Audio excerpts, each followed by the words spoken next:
Chapter 5 Old Friends. Do you think you can remember their names? Santa asked. Jimmy cleared his throat, let out a small and turned his attention to the front of the line. He then pointed at one reindeer after the next. Dasher, Dancer, Prancer, Vixen, Comet, Cupid, Donner, and Blitzen. The reindeers stomped their hooves in approval, and Jimmy was sure they each smiled. Santa grinned. That's right. I told you Lot he wouldn't forget. I think I remember a little bit about that Christmas Eve now, Jimmy said. Starting to come back, is it? Santa asked. Well, why don't we see if we can jog a few more of those memories free? Take the reins. Jimmy's breath caught in his chest as Santa motioned for him to mount the giant sleigh first. The reins? You mean drive the sleigh? Well, why not? You've driven it before. I have?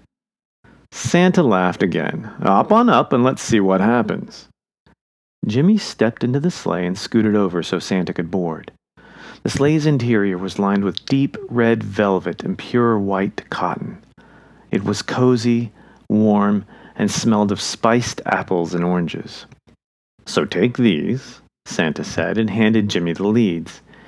Each was a colorful display of woven thread which gave off a small amount of heat and glimmered as if some sort of malleable metal had been woven into the strands.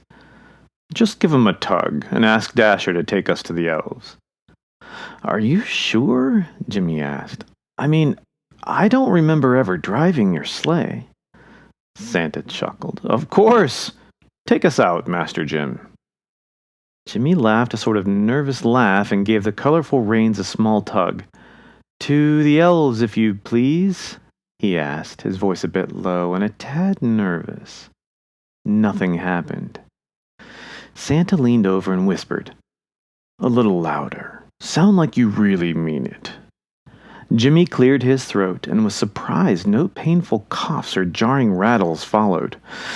To the elves, if you please, he said with a bit more volume. Dasher's ears perked. He reared, and the rest of the line charged forward. The sleigh bolted, and in an instant launched from the roof out over the small woodlands surrounding St. Joseph's. Jimmy was thrown back into the seat and pinned there. Wow! He shouted through a grin and above the sudden surge of wind. Santa laughed. That's more like it. See how the sleigh cuts through the snow? Jimmy glanced over his shoulder, and there behind them, suspended mid-air, was a pearly white tunnel.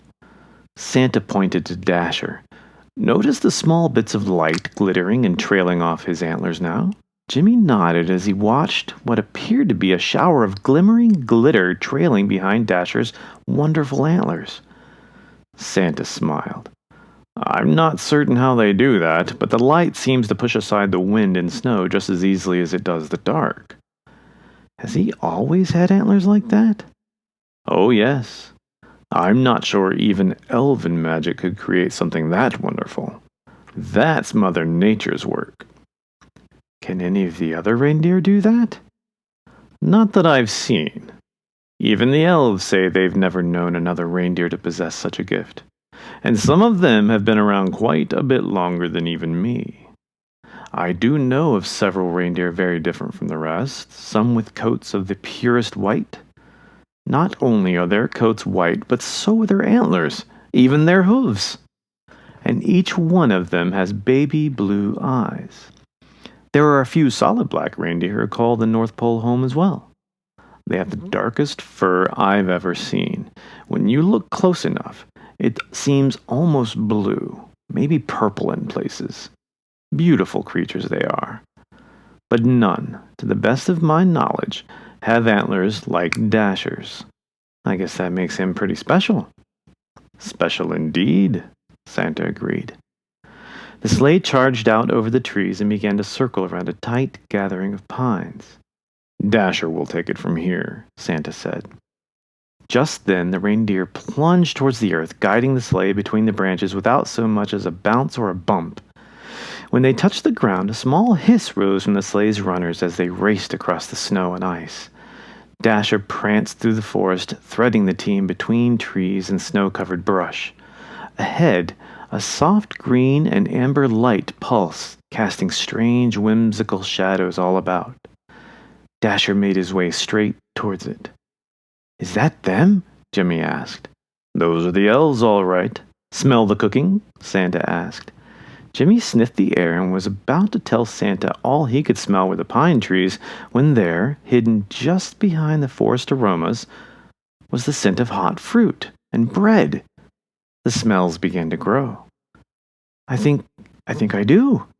"Leave elves to their own devices for very long, and you're bound to be treated to some of the best baking you've ever had," Santa said, "which helps explain my expanding shadow." Jimmy laughed. The trees gave way to a large round clearing. In the center, an enormous fire roared bright.